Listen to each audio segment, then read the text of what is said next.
Summer starts cooling off after all the madness.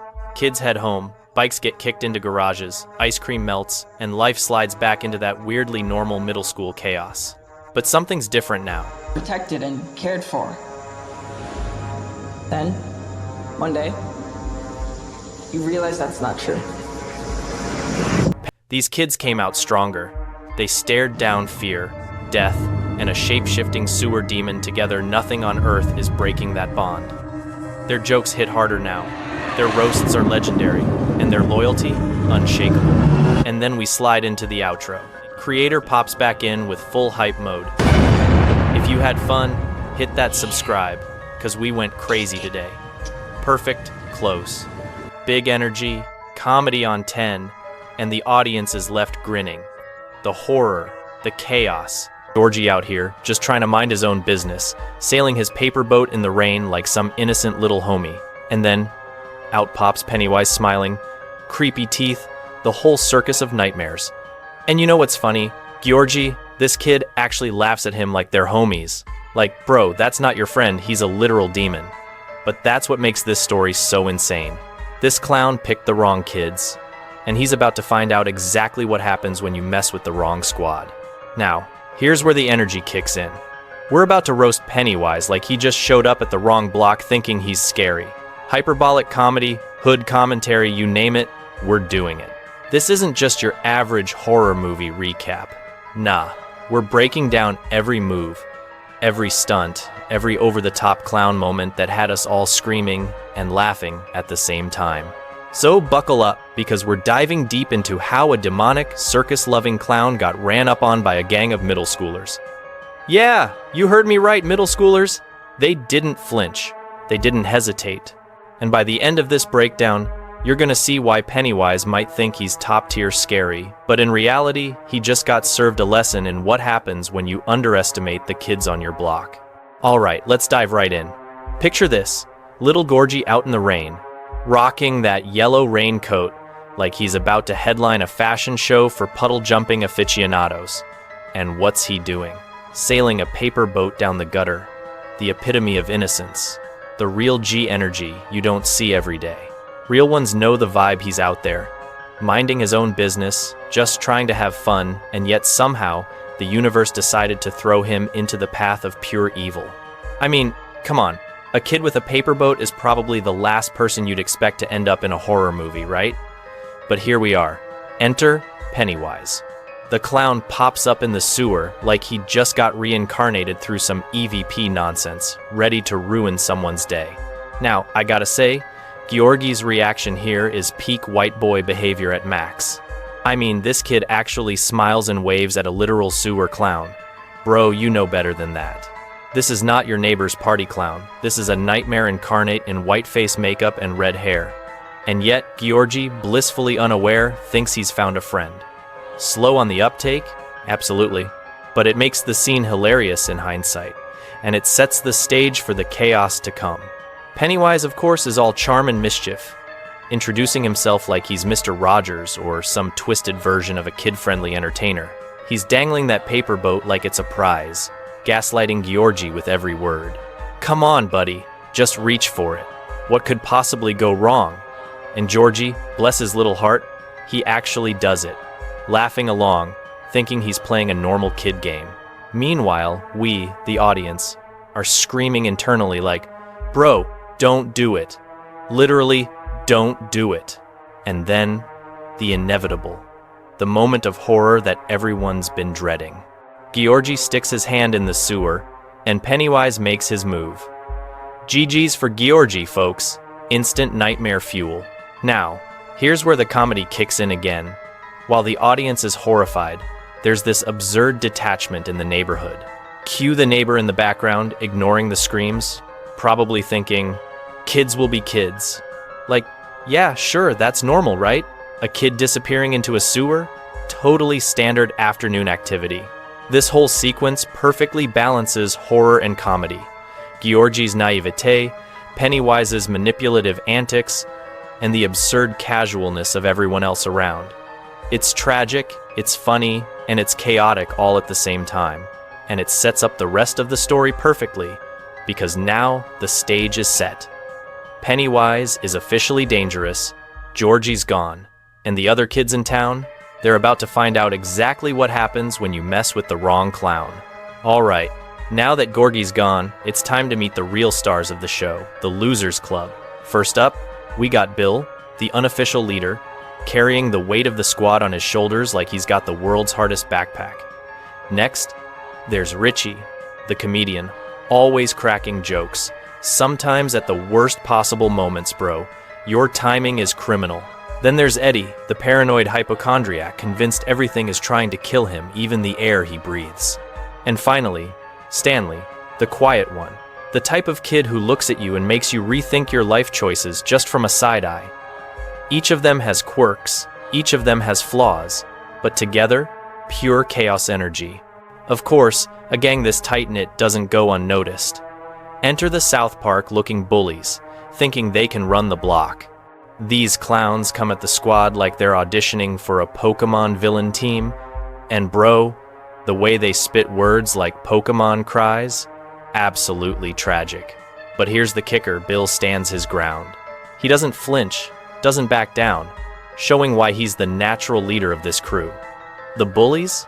Just extra background noise. Meanwhile, somewhere in the shadows, Pennywise is lurking, watching, waiting.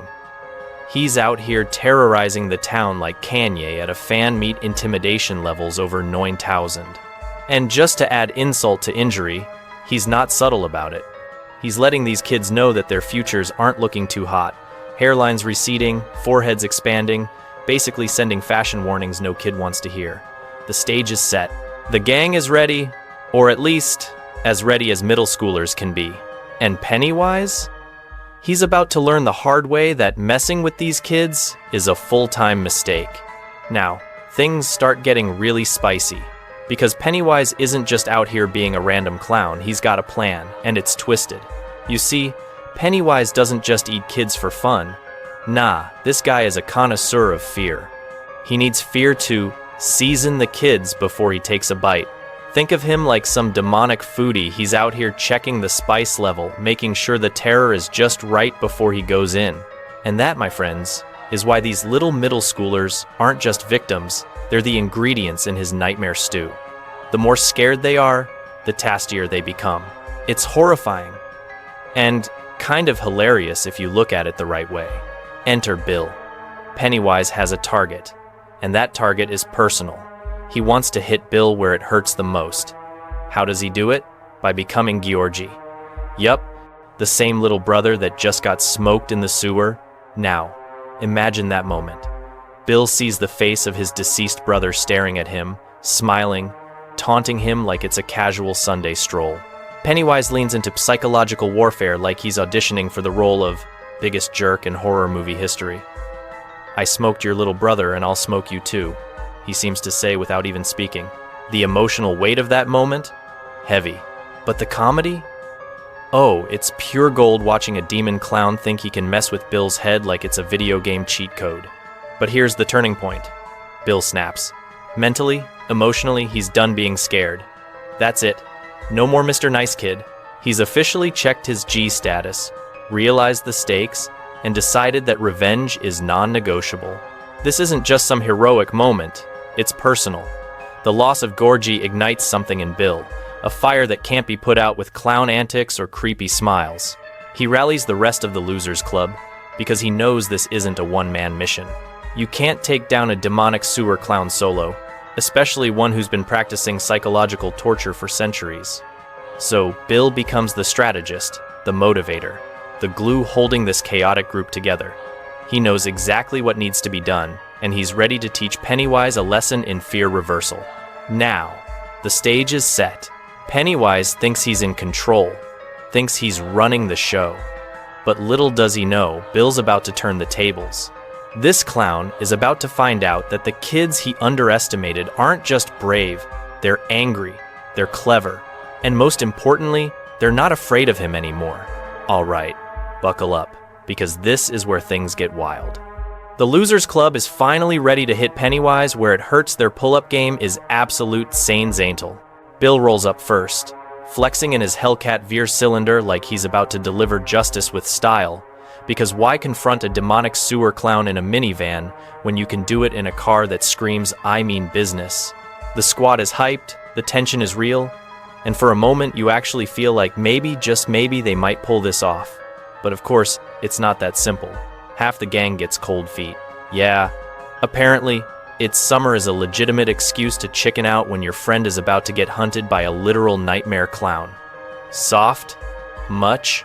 These kids get roasted immediately, bro. It's literally summer, not a Netflix rom-com. Meanwhile, the brave few press on, showing that courage isn't about age, it's about heart. And just like that, Pennywise flips the script. Once the squad enters the well house, the master manipulator starts isolating them one by one. It's like watching an anime villain versus rookies. The big bad has all the tricks and the kids are trying to keep up, stumbling over their own feet while he toys with them. It's equal parts terrifying and hilarious. Pennywise's overconfidence makes him think he's unbeatable. But little does he know, the kids are not just rookies, they've got grit. Eddie ends up first on the chopping block. This poor guy breaks his arm, and Pennywise starts hunting him down like Dr. Disrespect in a battle royale, moving too fast, too eager, and definitely too excited to mess with a kid. The audience is screaming, the tension is high, and yet, somehow, the comedy sneaks back in. Watching a demonic clown get hyped about a broken arm is absurd. And that absurdity is what makes it so memorable. Enter Beverly, the unsung hero. She doesn't wait for anyone to save the day. She grabs a metal pole and smacks Pennywise like she's in a kung fu movie with a side of horror. This isn't just a hit, it's a statement. Pennywise, clearly annoyed, mutters something about leaving with something, because apparently, even demons have to negotiate when they meet someone who's not afraid to hit back. Beverly's move buys the crew time, gives Eddie a breather, and shows that sometimes the real MVP isn't the loudest or the strongest. It's the one willing to swing first. By the end of this raid, it's clear. Pennywise isn't untouchable, but he's still dangerous. The kids now know the stakes. They've seen their weaknesses exposed, and the clown knows he underestimated them. The first raid sets the tone for what's coming next. Chaotic, terrifying, and absolutely hilarious in the best possible way. All right, so after the chaos at the well house, tension hits peak levels. The squad, normally tight like a pack of mischievous middle schoolers, starts to crack. Richie is the first to blow a fuse. This kid, usually cracking jokes and lightening the mood, snaps like a cheap rubber band. He goes off on Bill, shouting, "Bro, you almost got us all smoked! Do you realize how close we came to being clown chow?" The roast is brutal but funny, because we all know Richie's exaggerating. But man, the frustration is real. You can't blame him. Nearly getting hunted by a demonic sewer clown tends to do that to you. The argument spirals into a full-on temporary disbandment. Half the crew storms off, muttering things about needing personal space or summer activities, while the rest retreat to lick their wounds and reassess life choices. Each kid now has a solo arc, dealing with their own fears, quirks, and trauma. Eddie's still paranoid, but now has to face the world alone. Stanley's quietly plotting, probably judging everyone silently. Richie's processing that he can't always be the funny guy saving the day. And Bill? Well, Bill is standing there, realizing leadership isn't just about swagger, it's about action. Cue the brew-up montage for Bill. This is where he hits peak energy, pacing around, talking to himself, staring at the rain-soaked streets like some action movie hero gathering courage. He remembers Georgie, he thinks about the near deaths, and then it hits him. Beverly is missing. The fear for her safety ignites something deeper, something that no clown, no matter how demonic, can extinguish. He's not just angry, he's laser-focused. The montage shows him plotting, rallying mental strength, and preparing for the inevitable showdown. You can practically see the steam coming off him as he mutters, "I'm not letting Pennywise get away with this." Bill's solo arc here is crucial.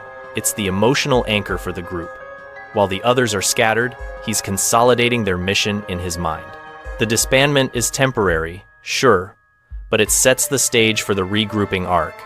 The moment when the crew realizes that survival isn't about running solo, it's about coming back together stronger, smarter, and ready to take the fight to the clown that messed with them the wrong way.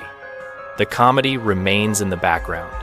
Richie's meltdown, Stanley's silent judging, and Eddie's over-the-top paranoia, but the focus is on building tension and gearing up for the next chaotic chapter.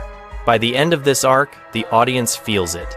The stakes are higher, emotions are raw, and Bill has officially transitioned from scared kid to tactical leader, ready to drag the rest of the crew into a showdown that Pennywise will absolutely regret. Finally, the moment we've all been waiting for, Pennywise is about to get the ultimate clap. After all the chaos, all the taunting, and all the clown antics, something magical happens. The kids stop being scared. And when Pennywise loses that fear energy he's been sipping like a fine wine, bro, he's toast. Literally. His powers start to flicker like a busted neon sign in a horror arcade.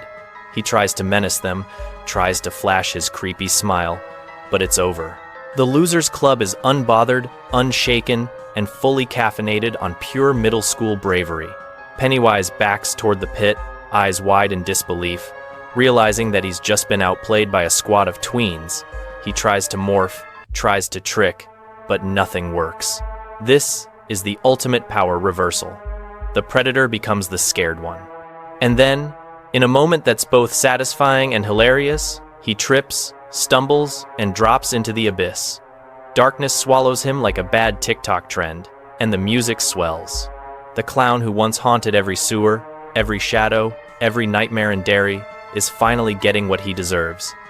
The gang watches, breathing heavy, a mix of relief, exhaustion, and sheer triumph. But of course, this isn't just a victory, it's a vow. The Losers Club gathers, holding hands or fists or whatever dramatic pose you want to imagine, and makes a blood oath. Not literal blood, okay? Maybe literal blood, but the promise is the same. If Pennywise ever crawls back out of his pit of nightmares, they'll be ready. They'll return. No clown can survive the wrath of a squad that's trained, bonded, and battle-tested. The summer winds down after all that chaos. Kids go home, ice cream melts, bikes are parked, and life returns to the normal chaos of middle school. But something has changed. The bond between these friends has deepened. They've faced fear, death, and demonic clowns together, and nothing can break that.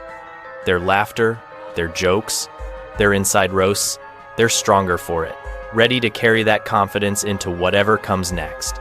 And finally, we hit the outro. The creator comes back on, full energy, reminding everyone how much fun this ride has been. If y'all enjoyed, hit subscribe. We cooked today. It's a perfect wrap, high energy, comedic, and leaving the audience feeling both satisfied and hyped. The horror, the chaos, the comedy, it's all there. Pennywise is gone, for now. But the legend of the Losers Club, that's eternal.